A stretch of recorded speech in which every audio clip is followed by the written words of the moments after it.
வந்தவாசியில் திமுக சார்பில் மத்திய பாஜக அரசை கண்டித்து கண்டன பொதுக்கூட்டம் நடைபெற்றது.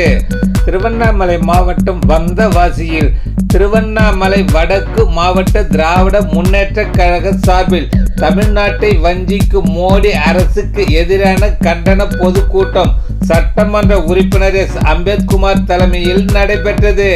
செய்யாறு சட்டமன்ற உறுப்பினர் ஓ. ஜோதி, மாவட்ட அவைத்தலைவர் ராஜசேகர், தலைமை செயற்குழு உறுப்பினர்கள் சிவானந்தா, ராஜ்குமார், மாநில விவசாய அணி துணை அமைப்பாளர் அன்பழகன், தலைமை செயற்குழு உறுப்பினர் வேல்முருகன், மாவட்ட துணை செயலாளர் பாண்டுரங்கன், மாவட்ட துணை செயலாளர் கா. லோகநாதன், மாவட்ட துணை செயலாளர் ஜெயராணி ரவி, மாவட்ட பொருளாளர் தட்சிணாமூர்த்தி ஆகியோர் முன்னிலை வகித்தனர். நகர செயலாளர் தயாரன் அனைவரையும் வரவேற்றார். சிறப்பு அழைப்பாளராக கலந்து கொண்ட சட்டப்பேரவை துணை சபாநாயகர் கு. பிச்சாண்டி, திருவண்ணாமலை வடக்கு மாவட்ட செயலாளரும் ஆரணி தொகுதி நாடாளுமன்ற உறுப்பினர் எம். எஸ். தரணிவேந்தன், தலைமை கழக பேச்சாளர்கள் மலர்வண்ணன், ஸ்ரீராம் ஆகியோர் கண்டன உரையாற்றினர். இதில் மாவட்ட, ஒன்றிய, நகர நிர்வாகிகள், தொண்டர்கள் உள்பட ஏராளமானோர் கலந்து கொண்டனர். முடிவில் மாவட்ட மாணவரணி அமைப்பாளர் EST கார்த்திகேயன் நன்றி உரையாற்றினார். பார்த்து பேசினோம். நினைக்கிறோம். புதிய இருக்கின்ற பாஜக அந்த கூட்டணி கட்சி மாதிரிதான் வாய்ப்பு கிடைக்கிறது. எங்களுக்கு எல்லாம் அந்த வாய்ப்பு கிடைக்கவில்லை. எனவே இந்த 5 வருடம் பேச முடியுமா என்ற ஒரு நிலையை நாங்கள் பேசிய போது அங்க இருக்கிற அண்ணாதுரை சொன்னார், திருவண்ணாமலை பாராளுமன்ற உறுப்பினர், அண்ணே நான் 8 மாசம் பொறுத்துதான் எனக்கு ஒரு கேள்வி கிடைச்சது நான் சொன்னார்.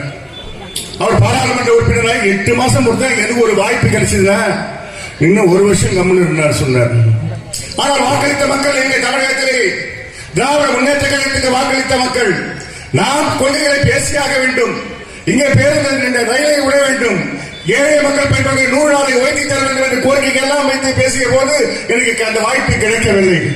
தொடர்ந்து நான் இருக்கிற சபாநாயகரை தனியை சந்தித்து எனக்கு வாய்ப்பு அளிப்பதற்கு என்ற பிறகுத்தான் இன்னைக்கு பாராளுமன்ற உறுப்பினரே 0 கொஸ்டின் என்று சொல்வார்கள். அதில் 3 முறை வாய்ப்பு கிடைத்து பேசியிருக்கின்றேன். இந்த கொஸ்டினிலே 4 முறை வாய்ப்பு கிடைத்து பேசியிருக்கின்றேன். எப்பொழுது 8 மாதங்களாக சொன்ன திருவண்ணாமலை பாராளுமன்ற உறுப்பினரோ நான் இந்த 8 மாதங்களில் 8 கேள்விகளை கேட்டு விடைபெற்றிருக்கின்றேன். நேற்று கூட ஒரு கேள்வியை எழுப்பி பதிலை பெற்றுக் கொண்டுதான் வருகை இருந்திருக்கின்றோம். ஏனென்றால் இந்த திராவிட முன்னேற்ற கழக ஆட்சி ஒரு மக்களுக்கான ஆட்சி. மோடி சொல்லுகிறார், தமிழ்நாடு நான் நேசிக்கிறேன் என்று சொல்கிறார், தமிழை நேசிக்கிறேன் என்று சொல்கிறார். ஆனால் தமிழ்நாட்டு மக்களுக்காக எதையும் செய்யாத ஒரு அரசாக இன்றைக்கு இருக்கிறது. நம்முடைய தரணிவேந்தன் அவர்கள் பேசும்போது சொன்னதை போல இன்றைக்கு நாடாளுமன்றத்திலே என்ன குரல் கொடுத்தாலும் அவர் பேசுகின்ற பேச்சுக்கள் மக்களுக்கான எந்த திட்டங்களும் இல்லாத பேச்சுக்களாகத்தான் இருக்கிறது. நாடாளுமன்றத்திற்கே வருவதில்லை. இந்த மோடி நாடாளுமன்றத்திற்கே வருவதில்லை. ஒரே ஒரு நாள் பேசிவிட்டு பதில் சொல்லிவிட்டு போனால் பிறகு நாடாளுமன்ற பக்கமே திரும்ப மாட்டார்.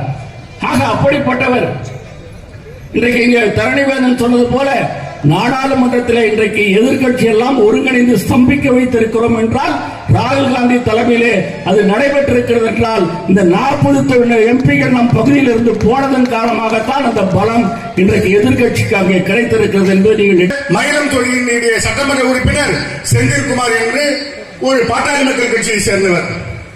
அங்கே நாங்கள் அரசு நிகழ்ச்சியிலே பேசும்போது அரசு நலத்திட்டங்களிலே நான் பாராளுமன்ற உறுப்பினர் மயிலங்களை கலந்து கொண்டிருக்கும் போது அங்கு இருக்கின்ற பாட்டாளி மக்கள் உறுப்பினர் செந்தில் அவர்கள் பேசுவார்கள். தமிழகத்திலே ஒரு சிறப்பான ஆட்சி நடந்து கொண்டிருக்கிறது. தமிழக முதல்வர் எதிர்கட்சியாக இருக்கின்ற நாங்கள் எதை கேட்டாலும் தருகிறேன் ஒரு கட்சி வந்து கொண்டிருக்கின்றார்கள். இங்க எவ்வளவு சமநிலை இந்த ஆட்சியிலே. ஆனால் பாராளுமன்ற உறுப்பினராக நாங்கள் பெற்று என்ன பேசிக் கொண்டிருக்கின்றோம்? ஒன்றுமில்லை, எதை கேட்டாலும் செவிசாய்க்காத ஆட்சி. எதை சொன்னாலும் கேட்கவில்லை. நாங்கள் கேட்காம கோஷங்களே நீதிமன்றம் ரயில் பாதையை ஏன் முடக்கினீர்கள்? அந்த துறை அமைச்சரை சந்தித்து நாங்கள் போய் கேட்டோம். அந்த அமைச்சர் சொன்ன வார்த்தை, வா உட்காருங்கள், அவருக்கு அமைச்சர் அந்த பாராளுமன்ற காபி கொடுங்கள் என்று சொல்லிவிட்டு நீங்களும் கேரளாவையும் நாங்கள் ஏன் செய்ய வேண்டும் என்று மறுகேள்வி கேட்ட ஒரு பாசிச ஆட்சி அங்கே நடந்து கொண்டிருக்கின்றது. நீங்கள் நடக்கிறீர்கள் என்றால் 5 நாள் அங்கு செவிசாய்க்கப்படுகிறதா? நாங்கள் கேட்கும் பதில் அங்கு சொல்லுகின்றார்களா? இல்லை, 5 நாள் பாய்காட் பாய்காட் பாய்காட் தான். இன்னைக்கு மோடி போன முறை பட்ஜெட் உரையின் விளக்கத்தை கூறும்போது 1.5 மணி நேரம் பேசினார்கள். நாங்கள் பாராளுமன்ற உறுப்பினரும் எதிர்ப்பு தெரிவித்தோம். ஏன் நீங்கள் வாசிக்கும் அந்த ஒரே வரி கூட தமிழ்நாட்டை பற்றி பேசவில்லை? ஏன் ஆந்திராவுக்கு கோடி கோடியாக 150,000 கோடி தருகிறீர்களே, ஏன் தமிழகத்துக்கு தரவில்லை என்று கேட்டபோது செவிசாய்க்கவில்லை மோடி. நாங்கள் என்ன செய்தோம்? அது 1.5 மணி நேரம் அவர் பேச முடியாமல் எதிர்ந்து கோஷம் எழுப்பினோம். நம்முடைய தமிழ்நாட்டை சார்ந்த பாராளுமன்ற உறுப்பினர்கள் கூட்டணி கட்சிகள் எல்லாம் சேர்ந்து ஒரு வலுவாக ஒரு கோரோசிய இந்த 10 ஆண்டுகளாக எதிர்கட்சியே இல்லாமல் பேசிய அடாவடி செய்த மோடி 18 முறை தண்ணி குடித்தார் என்பதை நியூஸை பார்த்து கொண்டோம்.